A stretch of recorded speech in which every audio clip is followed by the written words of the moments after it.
One of the great strengths of the United States is, although as I mentioned, we have a very large Christian population, we do not consider ourselves a Christian nation or a Jewish nation or a Muslim nation. We consider ourselves a nation of citizens who are bound by ideals and a set of values. One of the points I want to make is that if you actually took the number of Muslims Americans, we'd be one of the largest Muslim countries in the world. And so, there's got to be a better dialogue and a better understanding between the two peoples. He hangs out with the Reverend Wright, covers the cross in public speeches, and honors the National Day of Prayer behind closed doors. Now on his Middle East apology tour, the president calls the U.S. a Muslim nation. Obama's Muslim nation. The same president who insists our country is not a Christian nation is now calling us a Muslim nation. President Obama raised a lot of eyebrows when he said the U.S. was no longer a Christian nation. Well, guess what? Now he says the U.S. is actually a Muslim nation. Oh, really? So we're not a Christian nation, but we're a Muslim nation?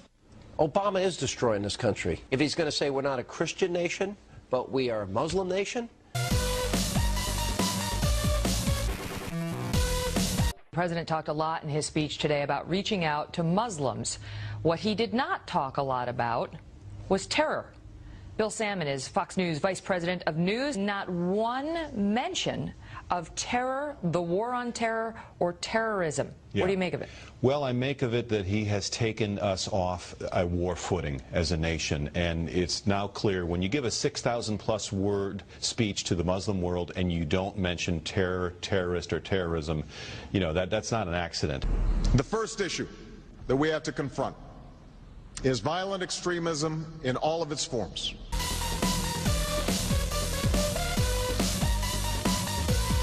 We will, however, relentlessly confront violent extremists who pose a grave threat to our security, because we reject the same thing that people of all faiths reject: the killing of innocent men, women, and children. And it is my first duty as president to protect the American people. Over 7 years ago, the United States pursued Al-Qaeda and the Taliban with broad international support. I'm aware that there's still some who would question or even justify the offense of 9/11. But let us be clear. Al-Qaeda killed nearly 3,000 people on that day. The victims were innocent men, women, and children from America and many other nations who had done nothing to harm anybody. And yet Al-Qaeda chose to ruthlessly murder these people, claimed credit for the attack, and even now states their determination to kill on a massive scale.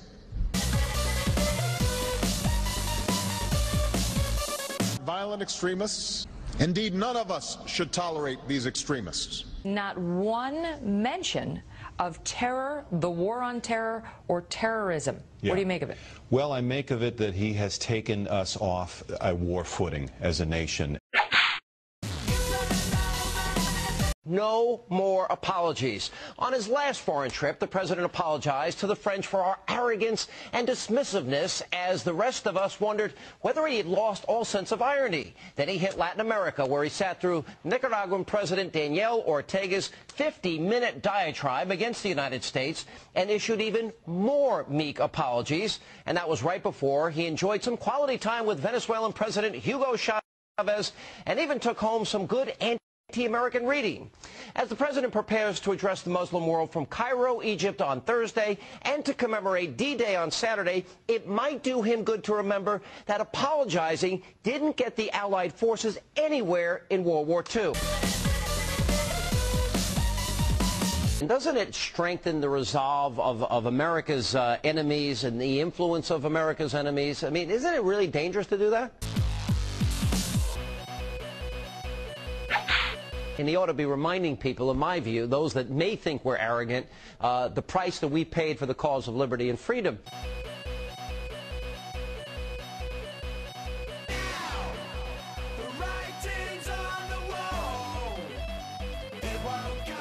I would have continued on a pro-American course. The president did some of that, but then lapsed back. Just as America can never tolerate violence by extremists, we must never alter or forget our principles. 9/11 was an enormous trauma to our country. The fear and anger that it provoked was understandable. But in some cases, it led us to act contrary to our traditions and our ideals. We are taking concrete actions to change course. I have unequivocally prohibited the use of torture by the United States, and I have ordered the prison at Guantanamo Bay closed by early next year.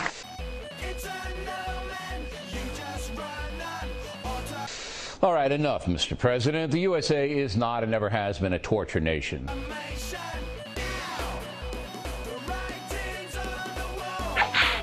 The Cheney-Obama debate made that perfectly clear.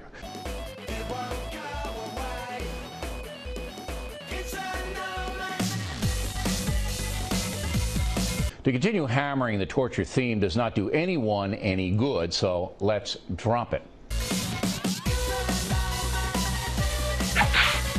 And closing Gitmo so quickly was a bad idea. You may have good intent, but the situation is one giant screw-up.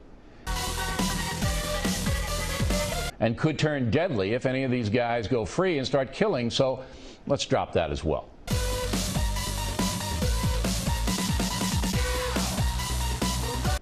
Finally, President Obama did what Dick Morris suggested last night. He appealed to young Muslims to change a culture often steeped in bitterness and failure.